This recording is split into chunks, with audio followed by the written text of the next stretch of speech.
আজকের রেসিপিতে ছিল মজাদার শিং মাছের ভুনা। আসসালামু আলাইকুম। নতুন একটি ভিডিও নিয়ে আবার আপনাদের সামনে হাজির হলাম। আজকে রান্না করেছিলাম শিং মাছের ডিম। ডিম রান্না করার জন্য আমি এখানে একটা প্লেটে পেঁয়াজ কাঁচামরিচ ভালোভাবে কুচি করে কেটে নিয়েছিলাম।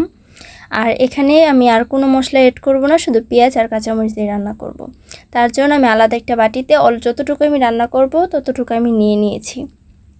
সেজন্যে আমি এখানে পেঁয়াজ কাঁচামরিচ ভালোভাবে ভেজে নিচ্ছিলাম, অল্প তেলে ভেজে নিচ্ছিলাম, বেশি তেল এড করিনি। এখানে ভালোভাবে নেড়ে চেড়ে নিচ্ছিলাম।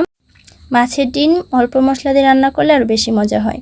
সেই জন্যে আমি এখানে হলুদের গুঁড়ো, মরিচের গুঁড়ো আর অল্প একটু ধনিয়ার গুঁড়ো দিয়ে ডিম দিয়ে ভালোভাবে নেড়ে চেড়ে নিচ্ছিলাম। আর এখানে আমি আর কোনো মশলা দিই না, শুধু হলুদ, মরিচ আর ধনিয়ার গুঁড়োই দিয়েছি। আমি এটা ভাজা ভাজা করে রান্না করব, সেই জন্য আমি এখানে অল্প পানি আর অল্প আঁচে রান্না করছিলাম, যেন ভালোভাবে ভাজা ভাজা করতে পারি। আর দেখতে পাচ্ছেন পানিটা একদমই শুকিয়ে গেছে। এখন শুধু এটা আমি ভাজা ভাজা করে নিব।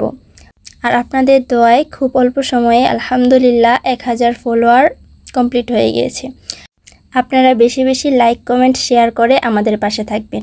আর দেখতে দেখতেই আমার রান্নাটা প্রায় কমপ্লিট। এখন আমি এটাকে আলাদা একটি প্লেটে সার্ভ করে নিব। এখন এটা আমি বাটিতে নামিয়ে নিচ্ছি।